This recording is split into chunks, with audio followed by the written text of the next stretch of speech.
Joining us in studio today is Dr. Premi, an emergency physician and a self-taught artist based in KL, and her art journey started 4 years ago. Welcome, Dr. Premi, to Borak Seni. Yeah, hi Adeline, and hi.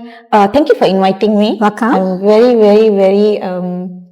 very glad that I could be part of this. Oh, we're glad you're here with us today. Dr. Premi, could you share a little bit about your family background, your education? Yeah, I studied medicine, okay, and I started working as a doctor in 2004. So it's 20 years now, okay. But as of last year, I decided to listen to myself, because working as a doctor, and I think I also specialized in emergency field, emergency medicine and trauma field, whereby I saw a lot of human suffering. Tremendous pressure as well. It's tremendous pressure, but it's not a pressure to just self. It's more of, I started questioning what was my purpose. I worked in the government sector for a very long time because our job is to serve people. Okay, not serve us first. You serve people. When you have a job like that, you serve people. And there was a lot of, how to say this? There are good things, but the bad things weighed a huge burden. Yeah, and I started questioning what was my purpose. And 4 years ago, I suddenly had that, what's my purpose? What am I here for? And there was a very loud sound that I could not ignore. Okay. And some people will say, calling. Yeah, and he kept telling me, paint. To pursue art. Paint. And 4 years ago, I'm not really an artist because I used to just doodle. All right. People know me from medical school days. I used to be a backbencher who doodles. Okay. Lecturer will be talking and I'll be like, okay. So I'm known for doodling. And 4 years ago, when I got that message to paint, I could not ignore it. It was too loud. So you have to it was too loud. So I thought, okay, I'll go and, find some paint brushes. I'll go to this art shop that I always go and buy my pens. And I thought I'll discuss with them and ask them what paint brushes should I buy. And the material that was also calling me was acrylic. Hence my name came, Joan of Acrylic. So I thought, okay, I'll go to the shop. Let's see what I can get. But to my surprise, I walked in and there was a huge banner saying that there is a free acrylic, an acrylic class. In class. Okay. Yeah, like a class organized by an artist. And I thought, and you get all this stuff. When you pay for it, you get all this stuff, the paints, So I thought, wow. So it's a workshop. Yeah, so I thought, okay. So it's really a calling. It's a calling. Was there, So I went for it, and since then I haven't put my brush down. Okay. And through work, there's a lot of anger, right? When it comes, sadness and anger comes together, and I decided to adorn the acrylic paint as my wall paint, and change my stethoscope to paintbrush to voice out what I want to say or how I feel. So the silent expression. Yeah. And with that came a lot of living my life in the light of free will. Okay. Yeah, not conforming to what the society tells you to do. So, Dr. Premi, let's speak about your art style, which is synesthetic art and magical realism. Can you elaborate on the artistic jargons? I think many of our viewers and listeners may not understand, Yeah, okay. The gist of it. Synesthesia is actually something to do with combining your senses. Okay. So my whole life as a child till now, that is who I am actually. Because if you tell me the word pink, the first thing that comes to my mind is I don't see pink, I see a pink flamingo or Pink Floyd music. So it's about combining auditory, visual. And your knowledge. And it's helped me to survive. to be part of the society. So I always integrate things. So I realized that was me. And that is what I was doing through art. So it has to transport you. Synesthesia means it gives you senses. It's not just a picture for your visual viewing. It should create emotions. It depends on the people, right? It depends on the people, but this is the way I produce. So a lot of my work is not about the end product, it's actually the journey of how that product became the end product. So basically, it's supposed to awaken your creativity senses. Yes. That you're able to produce. So like, for example, like one of my art pieces, like the spring, there is one art piece, spring. So because I went into solitude, I stopped talking to people. I had a lot of time to myself, to know my brain. And not many people can say that. Actually, I think one of the luxury is being alone by yourself, spending time with yourself. You tend to learn a lot of things about yourself. It's also sad. It's also hard. But I'm here now. So you go through hardship. When something means a lot to you, you will go through hardship. Nothing comes easy, right? Yes. And no revolutionist is born rich. Revolutionists have to become poor one day. Poor sometimes is not just financially poor, as in you lose people, you lose a lot of things, and you have to come out stronger. Sometimes I say, yes, you come out stronger, but you tend to view the world in a very fragile way, and you become kinder, and you realize that, okay, this is who I am. Kinder and more grateful. Grateful. So that is one. And magical realism is actually more of who I am. I always believed in fairies, fantasies, and mermaids. And I always thought, maybe I believe in like past lives, I believe in it. Sometimes I feel like I've been here, or my dreams are so vivid. So most of my art comes from, what do you call this? Dreams, like they're vivid, and then I will read about it. I obsess about it, and then I visualize it. All right. So that's quite interesting to know that you have such art style. All right. The topic we are discussing today, I think, is one of my favorite. It's about art therapy and the benefit that it brings for mental health.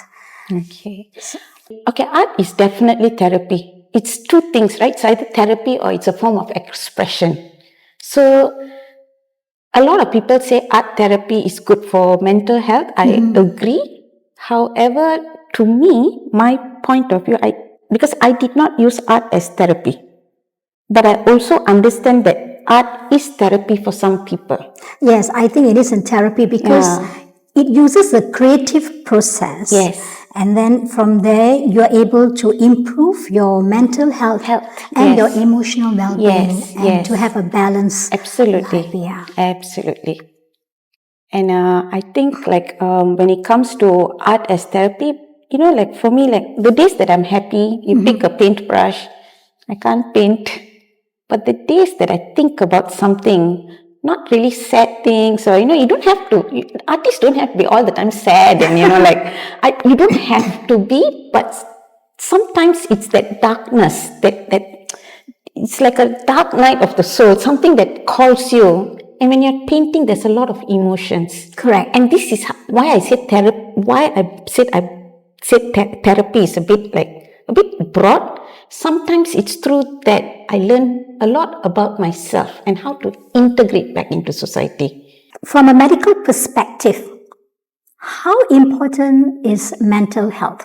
I'm sure you've dealt during your emergency, traumatic experience and all that, right? I think all of us have some element of mental issues. I agree. Everybody. So I used to feel a lot for the patients that used to come in. And surprisingly, it was these people who wanted to talk to me. Probably because I always feel mental patients have other senses that are heightened. Okay. Yeah, and they're able to engage in a very different way. And the problem, why we label them, labels, right? That's the problem. We always label people. Disorders.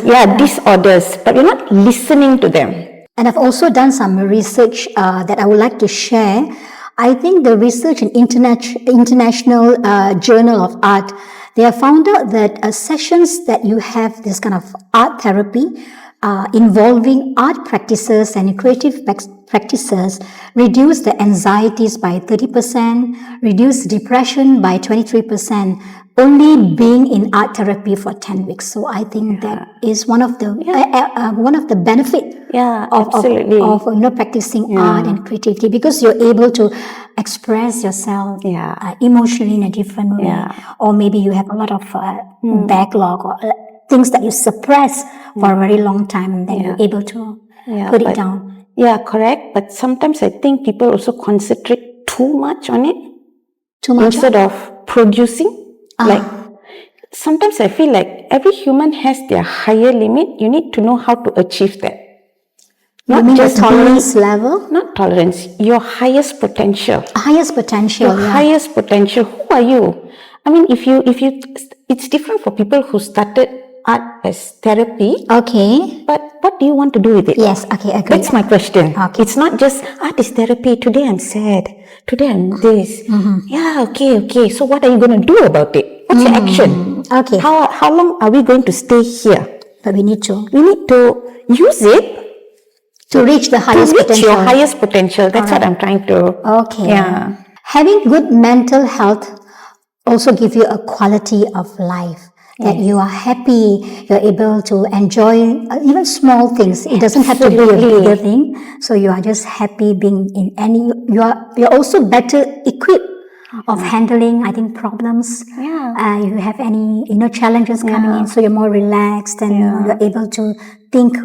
Yeah, absolutely. Because with painting, right? One virtue that was very loud when you paint is patience. Patience. Yeah, I'm going to admit, I'm not always patient. Sometimes I paint, something goes wrong. The next thing I know, the paintbrush flies out of my balcony. And then I'll go down looking for the paintbrush, just to apologize to the paintbrush. I'm sorry, I didn't mean it. Okay. But to acknowledge you have temper. And then with that comes like, what can I learn from it? It teaches you patience, right? And that is I think there's a lot of introspection. Okay. It's not what people tell you. It is very good for mental health because it teaches you about you. Yes. And you will learn at one point to accept yourself for who you are. And make peace with yourself. Yes, and be accountable if you are an idiot. You can't just say, I'm an idiot, deal with it. Yeah, okay. Yeah. And I think having a good mental health is also a prevention from suicide. Yes, and long-time mental illness, like absolutely. dementia and things like that. Absolutely. Yeah, because I think the suicide rates is getting higher and higher because of depression. They cannot handle it. Yes, absolutely. I agree with this like 1,001%. I think it's very important to prioritize your mental health because eventually it gives you a quality life, a balanced life, and most importantly, to understand who you are. Yeah, and once you go through it, you'll understand another who's going through it, and you'll help. Right? It's always a ripple effect, right? Yes, it's a ripple effect. You make a better place for everybody. Yeah. So I think this has been a very fruitful discussion of mental health and art. So let's move on. Premi, I would like to ask you, being an emergency physician, being a doctor, for 20 over years, how was your transitioning period to become an artist? I'm sure you struggle a lot because there's no stability in terms of income. How did you prepare yourself emotionally, financially, in a situation like that? This is probably something that, was actually, it is tough. I won't say it was tough. It was tough, it is tough, it's going to be tough. Because it's not easy because there's a whole process of grief that is not seen or not spoken about. You grieve your old self. Suppress it. No, grief. Okay. You grieve means you cry. You cry, you like, okay, that is who I was, this is who I am now. Okay. And it comes with a lot of losses. And sacrifices. That's why I would say losses. It's not sacrifice. You don't sacrifice anything. Okay. Yeah, you do not have to sacrifice anything, but you lose things which are not for you. And it comes with a lot of saying no. And sometimes the saying no, I mean, for me, if I want to think about the hardest part for me was actually my parents, to tell them this was probably one of the hardest thing. And I'm so blessed, like really grateful that they are with me. Although initially I think they were like shocked, like how is this girl going to deal with her? Because I'm actually a single person. I've been an independent soul for a very long time. Okay. I've been taking care of myself, and not having a steady job means I am letting go of a safety net. I don't have salary, so I have to work for it. And once you understand that this is important, you will go through any measures to work for it. And then don't sit and dwell. This is something I learned. Don't sit and dwell with the people who don't do anything. Don't go into that space. Don't like, waste your time. why are they not listening to me? Why labels, right? Like people need to be accepted in something. I agree with you. Live. Everybody has a different path written for them. Agree, yeah. Different path. You don't have to walk the same path. Like one of the struggles I actually have is social media is not part of me at all. I don't do self-promotion because that is not me. Okay. And I cannot, I go through all this like, do I have to? Then I know that the answer is no. Okay. So your path is different, but you don't give up. You find another way. You invent. This is creation. This is creating. And this is where my art comes. Because so I'm trying to do a something. Creative person. You try to apply it in your life as well. I had to be creative because of my emergency background. Thank you for that. If plan A doesn't work, I have plan A to Z in my head already. So Premi, do you have any future plans or any projects in the pipeline that you like to share with us? Yes, future plans as in, I can't speak much, but I actually had my first solo exhibition, which was hard for me. So I would like to do my second one and do in another, I did it my way, like I didn't go into art galleries because I always felt this strong sense that I did not belong. And hopefully I can have that solitude again, where I can go without speaking to anybody for 6 months and produce. Just focus on yourself. Focus and just produce. And so that's my biggest wish now. And once that passes, I will plan my next one. And whoever I can inspire to, I know it's like everybody will be like, follow your dream. What dream? Follow your dream. I want to say follow your dream. So thank you for sharing with us your valuable experiences and insights. I'm pretty sure, many viewers and listeners are inspired by your story because it's not easy to leave, a job of an emergency physician and being an artist. That takes a lot of courage and you have a lot of courage and you are a risk taker and you mitigate your risk well. So thank you very much for being here, Dr. Premi. Thank you so much for giving me this opportunity to speak here.